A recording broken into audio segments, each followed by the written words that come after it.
Nesta aula nós iremos definir os conceitos, iremos apresentar os conceitos de colóides, suspensões coloidais, bem como iremos diferenciar colóides hidrofílicos de colóides hidrofóbicos. Se nós olharmos para as substâncias presentes nesses dois recipientes, nós podemos facilmente pensar que se tratam de soluções. No entanto, aqui do lado esquerdo, há partículas extremamente pequenas, ou seja, difíceis ou inviáveis de serem vistas a olho nu, porém formando uma fase distinta.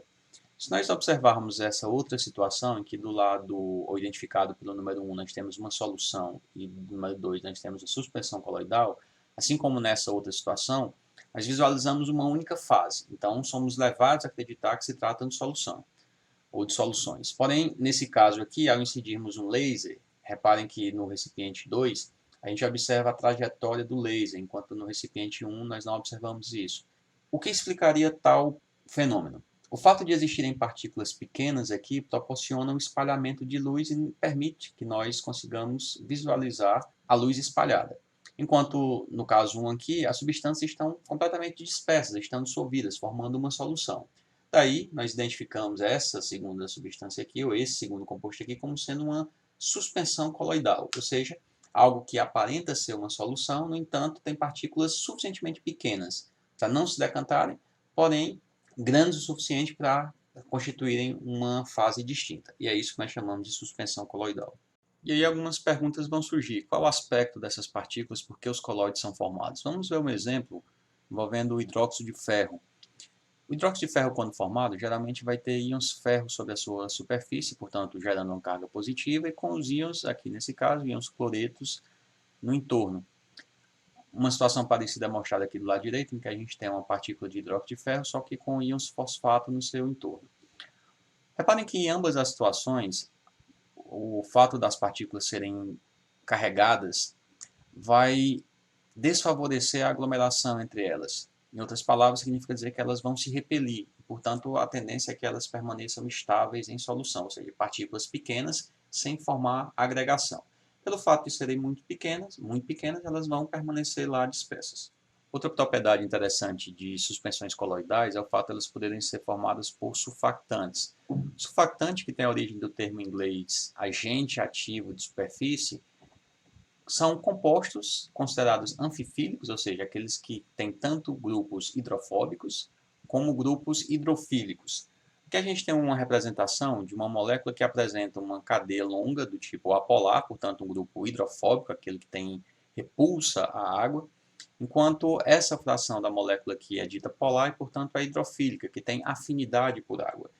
Aqui a gente tem o exemplo de uma molécula de um ácido gráfico com uma porção considerável de uma cadeia apolar, e aqui uma cadeia do tipo polar. Se nós tivermos uma mistura de água e óleo, nós sabemos que essa vai ser uma mistura heterogênea, as substâncias são immiscíveis. No entanto, se nós adicionarmos o surfactante, essa fração aqui hidrofóbica apresenta uma afinidade com o óleo, enquanto essa fração aqui apresenta afinidade com a água.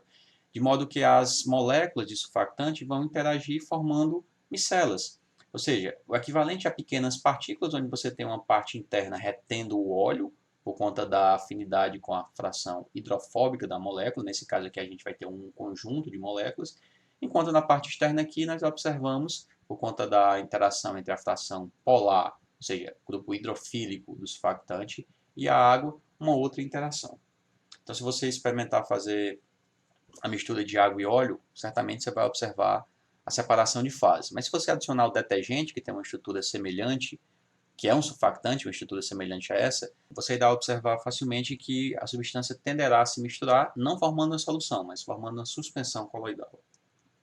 Uma aplicação particularmente interessante de colóides é em relação à limpeza.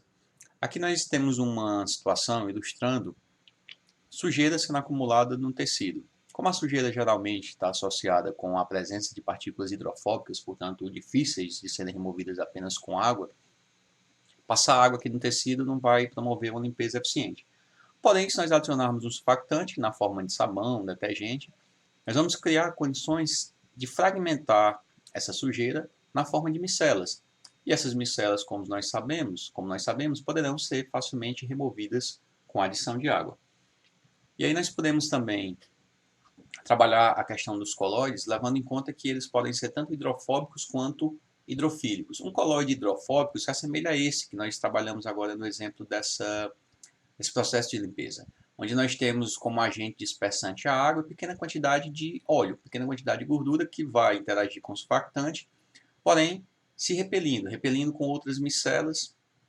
Mas se nós tivermos uma situação inversa, ou seja, se ao invés de termos muita água, nós tivéssemos muito óleo, muita partícula, muita substância polar, as micelas ainda assim seriam formadas, porém elas passariam a ser hidrofílicas, nós teremos uma inversão desse processo.